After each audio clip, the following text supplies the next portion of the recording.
El Colegio de Sinaloa presenta En Curso, una ventana a las actividades de El Colegio de Sinaloa. Trabajo, arte, ciencia, investigación, expresión. En Curso. Comenzamos.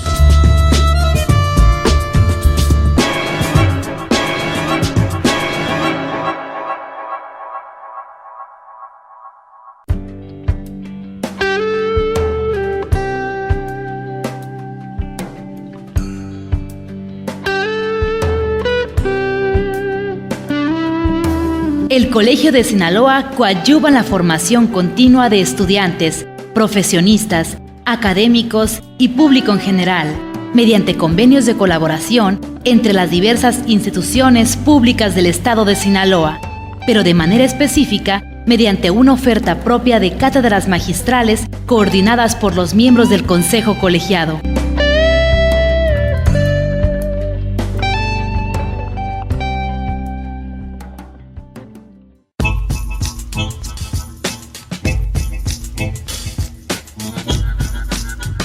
Hola, ¿qué tal, amigos radioescuchas? Bienvenidos una vez más a En Curso, el programa de El Colegio de Sinaloa. Yo soy Gerardo Sorno y en esta oportunidad le voy a presentar una entrevista con el maestro Ronaldo González Valdés acerca de un libro de su autoría de reciente publicación, más bien de reciente reedición.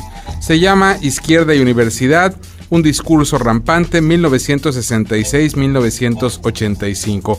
Este libro, como nos va a contar más al detalle el maestro González Valdés, se presentó hacia principios de los años 90, pero casi de manera clandestina, y hoy recibe su segunda oportunidad, una reedición corregida y sobre todo con un nuevo prólogo, en este caso de José Goldenberg, que aborda una de las etapas históricas recientes de la Universidad Autónoma de Sinaloa más interesantes, y en la cual el maestro Ronaldo González Valdés pues hace comentario, no solo hace un recuento histórico, sino también un comentario crítico a lo que ahí sucedió en nuestra universidad. Sin más preámbulo, vamos a escuchar aquí en Curso, el programa de El Colegio de Sinaloa, al maestro Ronaldo González Valdés.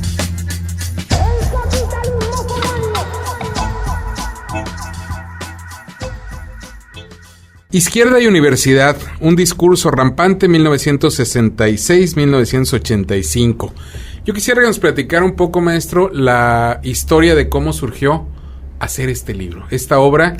¿Cómo surgió la idea, la necesidad de escribir acerca de este tema tan interesante, tan propio de nuestra universidad, de nuestro acontecer cotidiano en Sinaloa, sobre todo en los últimos 50 años, ¿no?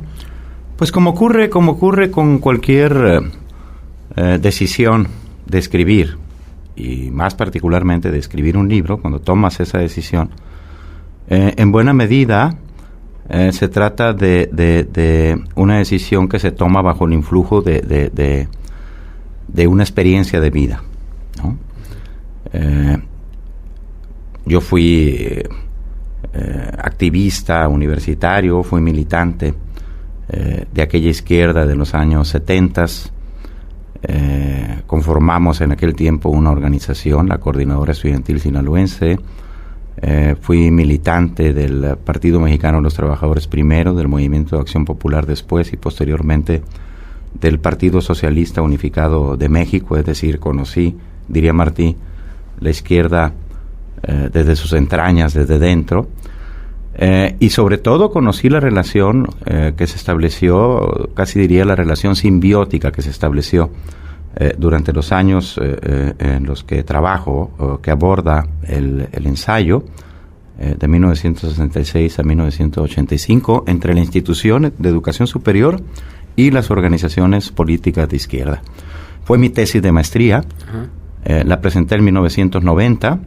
Su primera edición fue una edición casi clandestina, que, como diría Marx, de aquella edición de la ideología alemana, quedó sometida a la crítica roedora de las ratas, decía Marx, porque finalmente quedaron los libros en archivo, ¿no? Sí. Y ahora me decidí después de un tiempo a recuperar este material, a darlo a conocer en una edición más presentable, a corregirlo, a actualizarlo, y bueno, me animé a pedir el prólogo a mi amigo Pepe Goldenberg, José Goldenberg, cosa a la que accedió y bueno, pues acá está la obra, acá está Izquierda y Universidad, un discurso rampante. Maestro, ¿cuál fue la respuesta, las reacciones en aquella primera edición? Hace ya, estamos hablando, casi 20 años. Más de 20 años. Es muy interesante esa pregunta, Gerardo, porque efectivamente te habla de los contextos, del cambio, de los contextos históricos, políticos y en este caso tendríamos que decir también ideológicos, ¿no? En los que aparece, en los que se enuncia algo, en este caso a través de un ensayo que se publica. La primera edición, si mal no recuerdo, es del 92 o 93. En aquel entonces la izquierda todavía estaba enseñoreada del mando, tanto institucional como sindical, y de las pocas expresiones organizadas que había de movimiento estudiantil, sobre todo en las casas del estudiante, de manera que el planteamiento, la interpretación, la lectura que hago yo de este tramo de la historia de la universidad en su relación, es decir, en la relación institución educativa, organizaciones políticas de izquierda, en aquel entonces era muy heterodoxo. De manera que se trató de un planteamiento pues no muy bien recibido por las dirigencias institucionales, sindicales, estudiantiles, que finalmente se confundían con las dirigencias partidistas de la izquierda.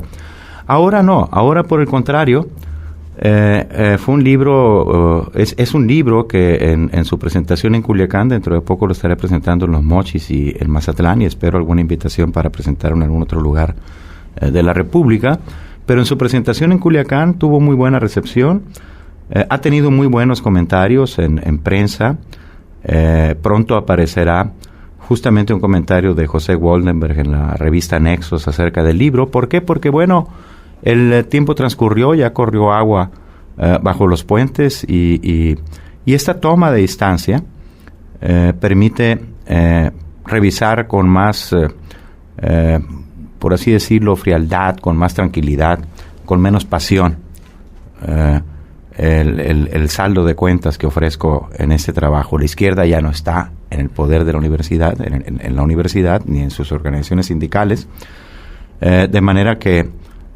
bueno, pues se trata de una revisión histórica que ahora sí se ve o se revisa o se puede revisar, se puede apreciar justamente de su perspectiva propiamente histórica.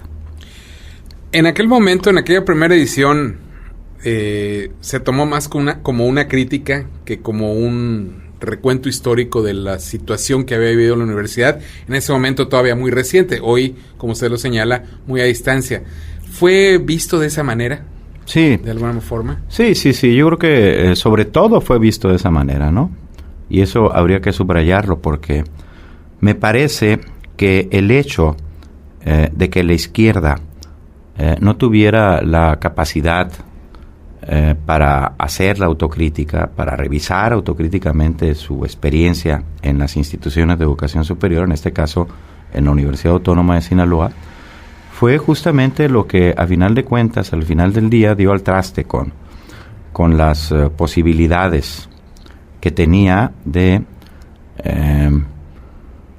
pasar de la instrumentalización de la vida institucional con propósitos extrauniversitarios, que básicamente eso ocurrió, a convertir o hacer que su involucramiento con la institución universitaria se tradujera en un verdadero discurso pedagógico, en un discurso educativo, en una propuesta de transformación social, pero desde la propia naturaleza, los alcances y las funciones naturales de la universidad.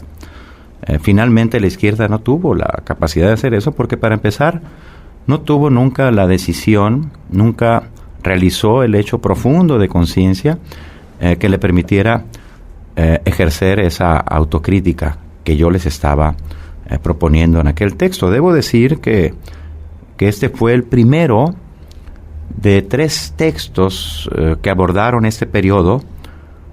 Uno desde la perspectiva sociohistórica, que es el de mi autoría, otro desde la perspectiva del discurso de los alcances del discurso de la izquierda en la universidad en términos pedagógicos, hasta dónde, por lo menos embrionariamente, el discurso de la universidad democrática, crítica y popular, por ejemplo, que abanderó la izquierda desde los años 70 hasta bien entrados los 80, hasta dónde ese discurso pudo haber cuajado, pudo haberse convertido en una alternativa educativa, pedagógica en Sinaloa, y esa fue obra de Rodrigo López Zavala, ahora una autoridad en materia de educación superior en Sinaloa.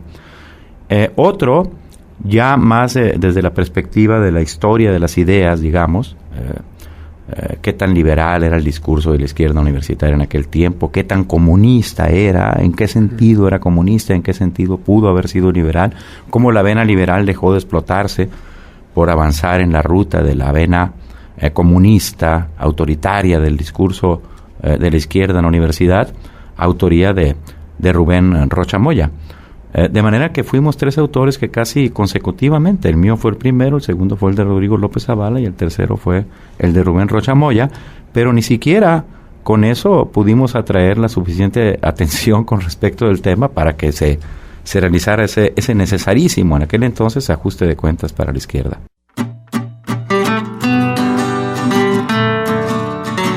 El Colegio de Sinaloa presenta una cápsula cultural, las lenguas mayo y yaqui. El yaqui y el mayo son 2 grupos lingüísticos diferentes, pero comparten características culturales y se comunican entre sí porque tienen las mismas raíces. Hay diferencias esenciales. Mientras el yaqui se habla mayormente dentro de las familias, el mayo solamente es empleado por los adultos.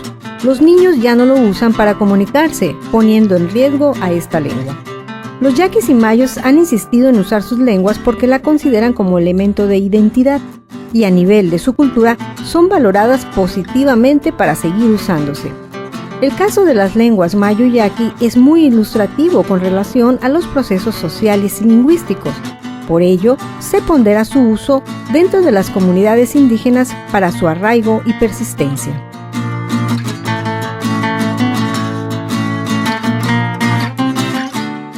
Este programa es apoyado por el Consejo Nacional de Ciencia y Tecnología.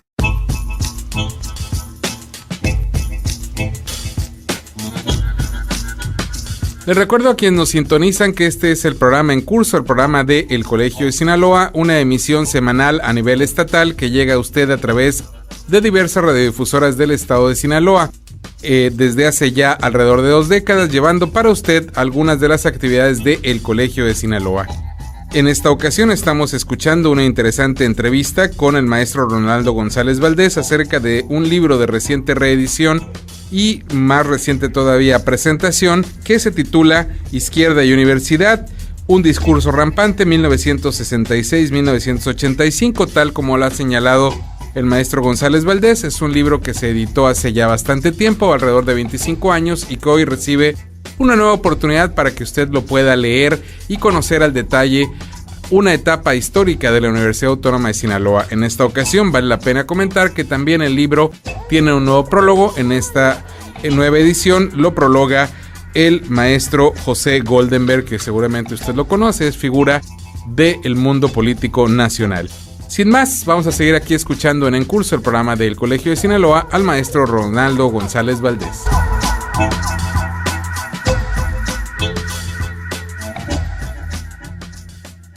Maestro, a la distancia, 25 años después, o un poco más quizá, de la primera edición, que como usted señala, casi clandestina, ¿cuáles fueron, digamos que, las correcciones de fondo más necesarias para esta nueva edición?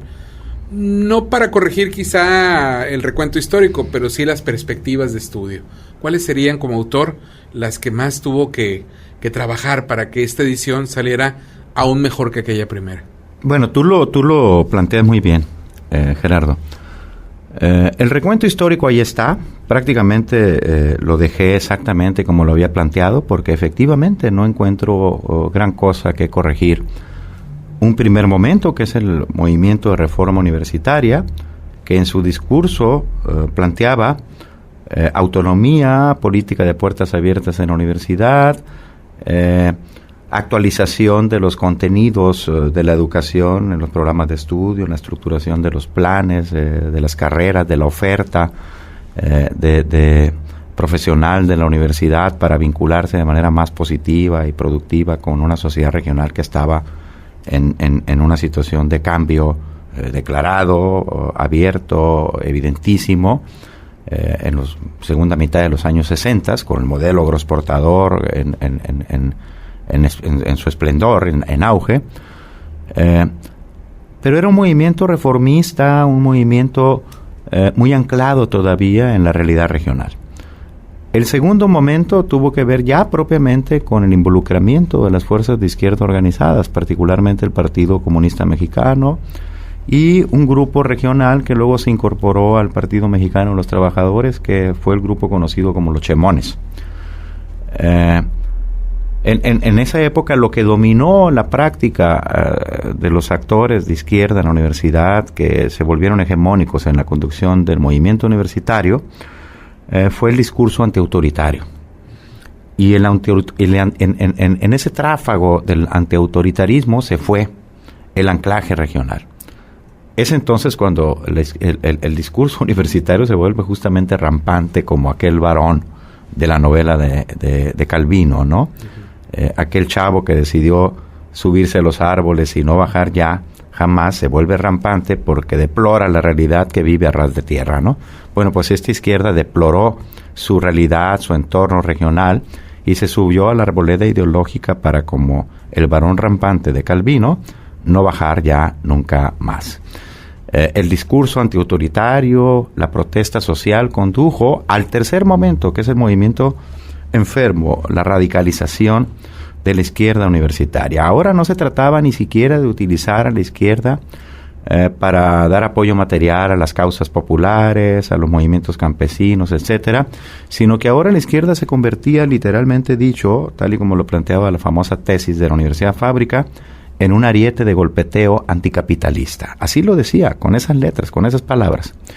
El discurso universitario, entonces el estudiantado es considerado como la vanguardia del proletariado, sustituyendo a aquella centralidad de la clase obrera que le asignó el marxismo, y para empezar Marx mismo, y eso conduce a la degeneración, conduce al colapso del movimiento universitario de la Federación de Estudiantes Universitarios de Sinaloa, conduce a la pérdida de objetivos. La democratización de la universidad ya no importa, lo que importa es que desde aquí salgan destacamentos armados de la lucha proletaria, que sean vanguardia del movimiento revolucionario más general. Y esta situación no se recompone hasta un cuarto momento con el reagrupamiento de la izquierda reformista de aquel tiempo, particularmente del Partido Comunista Mexicano, la Corriente Socialista y el Partido Mexicano de los Trabajadores, en lo que se conoció como la Coalición de Fuerzas Democráticas, Progresistas y de Izquierda, por allá el 75-76, que llevaron a la rectoría el ingeniero Eduardo Franco, y a partir de lo cual se forjó la primera intentona de crear un discurso propiamente educativo, pedagógico en la universidad, que fue el discurso de la Universidad Democrática, Crítica y Popular, que sin embargo siguió siendo un discurso muy doctrinario, que combinó tesis del funcionalismo educativo, de la teoría de la reproducción de Pierre Bourdieu, Jean-Claude Passereau, con elementos de un marxismo también muy instrumentalista, un marxismo muy altuseriano, que consideraba que la escuela simplemente reproducía, en términos de relaciones ideológicas, las relaciones de producción imperantes en la sociedad en general, etcétera. Y bueno, el último episodio, que está en el epílogo, que es la intentona del rector Jorge Medina Viedas, con el discurso que él llamó de la nueva universidad, por restablecer sus vínculos con el viejo discurso de reforma universitaria, es decir, porque la universidad de nuevo tuviera que ver con la vida de la región, con la vida productiva, con la vida social, con la vida cultural de la región. Y doy respuesta enseguida ya puntualmente a tu pregunta. Efectivamente, los cambios están en el epílogo, no en el capitulado, no en la sustancia, en lo fundamental de la obra, en las conclusiones. Porque ahora lo que hago de algún modo es comparar lo que ocurrió entonces, el paréntesis que se vino después del colapso de la izquierda partidista ante los embates de la realidad, ¿no? No pudiste ligarte productivamente con tu sociedad regional, pues tuviste que ir dejando la universidad, porque pues ya aquello era vivir en la infuncionalidad total, plena. se abre un paréntesis y entonces es cuando empiezan a ponerse en boga todas estas nuevas políticas educativas, tecnocráticas, que tienen que ver pues con todo esto que se ha dado en llamar un poco convencionalmente el despliegue del modelo neoliberal a nivel mundial. Yo no comulgo mucho con estas maneras de calificar los grandes procesos, pero bueno, para ahorrar palabras, digamos, el despliegue del modelo neoliberal. Y ahora lo que tenemos es una universidad rendida a otro tipo de fetiche. Ya no el fetiche ideológico de la izquierda, del pueblo, del movimiento revolucionario, etcétera. Ahora es el fetiche funcionalista, instrumental, de los indicadores, de todas estas siglas en las que se nos van los días, las horas de trabajo a los académicos universitarios. Tardamos más en llenar formularios, formatos de solicitudes, de registro de proyectos, de búsqueda de publicaciones en esquemas horribles y terribles, en publicaciones indexadas o arbitradas, como les llamas, para adquirir puntajes. Las autoridades universitarias ahora viven para los indicadores, para poder presumir de que somos la tercera, la cuarta, la quinta universidad en tal o cual renglón de indicadores que CONACYT, que el Sistema Nacional de Investigadores, que la Secretaría de Educación Pública les impone, de manera que ahora ya no importa tanto si la universidad efectivamente puede organizar un gran coloquio, un gran seminario sobre, por ejemplo, periodismos y violencia, ¿no? Un tema que nos tiene preocupadísimos en estos días, o sobre la necesaria lectura histórica que tenemos que hacer, por ejemplo, en Sinaloa, acerca de nuestra violencia. ¿De dónde viene nuestra violencia antropológica, sociológica, en términos de política pública, en términos de economía? ¿Dónde viene nuestra violencia, etcétera? Esos son temas que a la universidad parece que ya no le correspondieran, ¿no? Como se decía antes, dejamos de ser conciencia crítica de la sociedad desde sus funciones naturales, desde luego, y nos quedamos rendidos ahora ante todo este fetichismo de los indicadores y todos los terminajos en boga de este lenguaje tecnocrático, ¿no?, al que nos hemos subordinado. Vivimos para el entorno, para los sectores productivos, para el Estado, para la entidad, puras abstracciones que finalmente siguen sin ubicarte en la realidad. Maestro, la lectura de José Goldenberg a esta obra, pasado el tiempo y la distancia también obvia entre esta personalidad del mundo político mexicano, de la realidad mexicana, con un movimiento, con unas circunstancias que quizá vio de lejos, quizá compartía mucho en términos ideológicos, pero ¿cuál es su lectura a partir de el prologar esta obra? ¿Qué es lo que usted ve en este prólogo? Bueno, a Pepe Goldenberg le interesó mucho. Bueno, para empezar, pues ya nos conocíamos desde hace tiempo. En nuestro vínculo original fue este señor al que llamábamos el Feroz, Álvaro Rendón Moreno, claro, nuestro común, amigo, entrañable y querido amigo, al que extrañamos tanto, porque él fue muy amigo de Pepe, más o menos de esa generación, un poco mayor Álvaro, pero muy amigo de Pepe desde los años aquellos del 68, ¿no? Cuando Álvaro estaba allá en México. Entonces él fue nuestro primer vínculo. Pepe es un poco mayor que yo, pero además de eso él fue de los fundadores del sindicalismo universitario, del STUNAM, primero con las famosas asociaciones de profesores y académicos de la UNAM, los APAUNAM, así llamadas, las APAUNAM, que fueron el germen del que surgió el STUNAM. Pepe, junto con Eliezer Morales, junto con Pablo Pascual, junto con toda una camada de intelectuales de izquierda, que además eran militantes en las universidades y en el movimiento social, tenían que ver con los sindicatos de ferrocarrileros, electricistas, etcétera. Pepe funda el STUNAM y pretende a partir del STUNAM restituir los canales o los puentes de relación entre la universidad y la sociedad. Definir un discurso estratégico que discrimine, que seleccione la búsqueda de impactos que tiene la universidad con respecto a la sociedad. Digamos, no es lo mismo que la universidad esté trabajando y metiéndole mucha lana a proyectos de investigación que tengan que ver con, ¿qué te diré?, con la alta cultura y con la ópera, a que esté trabajando con los temas del ecocidio, por ejemplo, ¿no? Son los temas de la crisis ambiental que se vive en lugares como la megalópolis, ¿no? Como la Ciudad de México, o en otro sentido por los efectos de la tecnología y los agroquímicos en la actividad productiva en Sinaloa y en otros lugares, etcétera. Es decir, esa era la idea de Pepe desde entonces.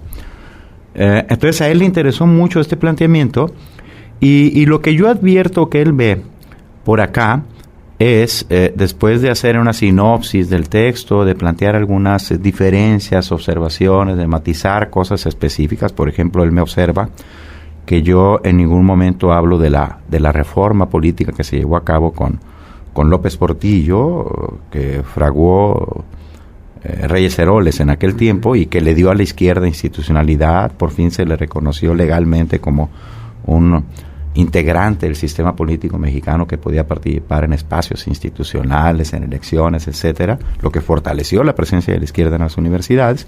Bueno, después de hacer observaciones de este tipo muy pertinentes, que por cierto luego las fui incorporando al cuerpo del texto, lo que advierto yo en el prólogo que hace el doctor Woldenberg es que él nos dice que estos ajustes de cuentas ya no resultan ociosos para nada. Ya no se trata del viejo, del sentimiento romántico por las épocas o por los tiempos, por los años idos, del fraseo revolucionario, de las concentraciones multitudinarias, de abanderar causas sociales, sobre todo populares de diferente tipo, etcétera. No, de lo que se trata es de que esta experiencia puede todavía arrojar enseñanzas o lecciones para el presente. Somos todavía instrumentalistas, como lo fue aquella izquierda. Ahora lo somos de otra manera, pero seguimos siendo básicamente instrumentalistas. ¿De dónde viene este instrumentalismo, esta subordinación de que hemos hecho objeto a la universidad a partir de intereses y de propósitos extrauniversitarios? Bueno, pues este libro nos muestra uno de esos trechos que se han recorrido.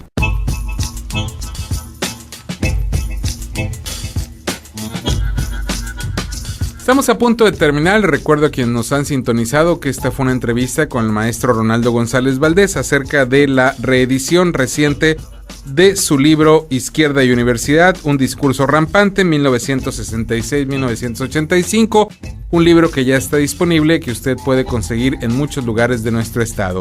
Por lo pronto nos vamos a despedir. Queremos agradecer su atención a esta emisión y también para que se quede en compañía de la emisora que está escuchando y también para que nos acompañe en las diversas actividades del Colegio de Sinaloa. Para obtener información de horarios y días precisos de las actividades de nuestra institución, puede acudir en la ciudad de Culiacán a la calle Antonio Rosales 435 Poniente, código postal 80,000, o llamar a los teléfonos 716-1046 y 716-1050, ambos con LADA 667, en la capital del estado sinaloense, o también mandar un correo solicitando información a coldecin@yahoo.com.mx o entrando a la página de El Colegio de Sinaloa, www.elcolegiodesinaloa.gov.mx, o también, si usted quiere escuchar esta emisión de nuevo o algunas anteriores, como la que acaba de sintonizar, pues también puede hacerlo entrando en YouTube a la página de El Colegio de Sinaloa, simplemente tecleando el nombre de la institución y le van a aparecer más de 100 entrevistas para que usted las disfrute en el momento que desee. Me despido, yo soy Gerardo Sornio y esto fue una emisión más de En Curso, el programa de El Colegio de Sinaloa.